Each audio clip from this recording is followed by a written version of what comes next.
We met independently of my meeting with Brad.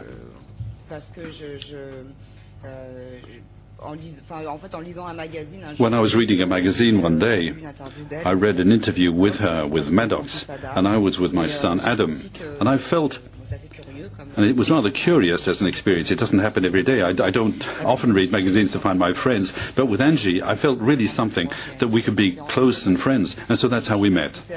I had been aware of her. I'd read her book. I've admired her from afar, and then we did want to just have a play date, and somehow ended up in all of this together. But it is because we do have a lot that's very different, but a lot in common, and I care very much about her and the story, and I believe very much in her voice, and was very, very nervous to get it right, but worked very, very hard to try.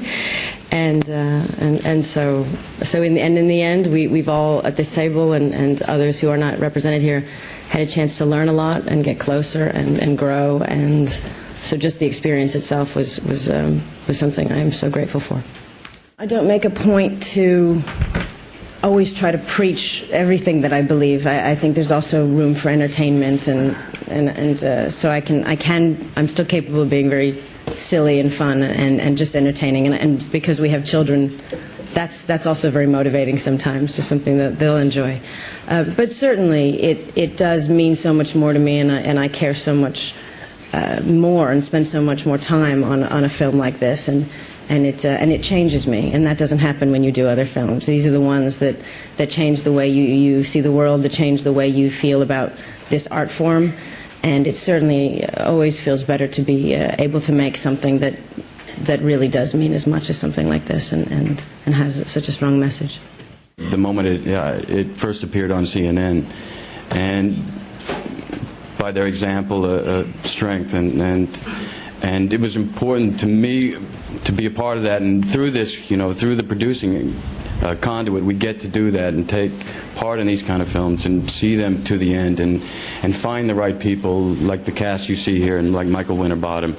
And that's the producer's job here, make sure things stay on the rails. And it's a really interesting side to filmmaking itself, and we don't have to be in front of the camera. And this is another thing that I appreciate most about Michael's films, is that, he follows the life. He doesn't create the life or set the life. It's a really raw approach to filmmaking, certainly on this one, that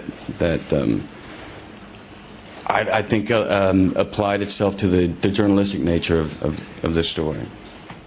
I think I know sort of what your signature style is as a filmmaker, and then suddenly I see this film today, and it's not just myself, but it feels like a Michael Mann film, and I hope you understand. I mean this in a positive sense. So how do you? It's a compliment. It's a compliment, but I'd like to have an idea of how the style is suddenly different. It's very tight. It feels very much like Heat, like The Insider. Maybe you can just elaborate on that.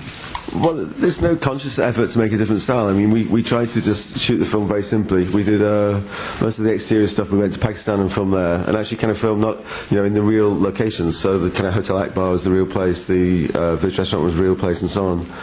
And then we did all the interiors in a house in India. So we had like 5 weeks in India doing the interiors, and really just tried to keep it as simple as possible and kind of match to to try and kind of recreate something of the atmosphere of how we imagined the house would be. So I think perhaps all you're saying is the story's perhaps more exciting or interesting than the usual films I make, but that's not down to me.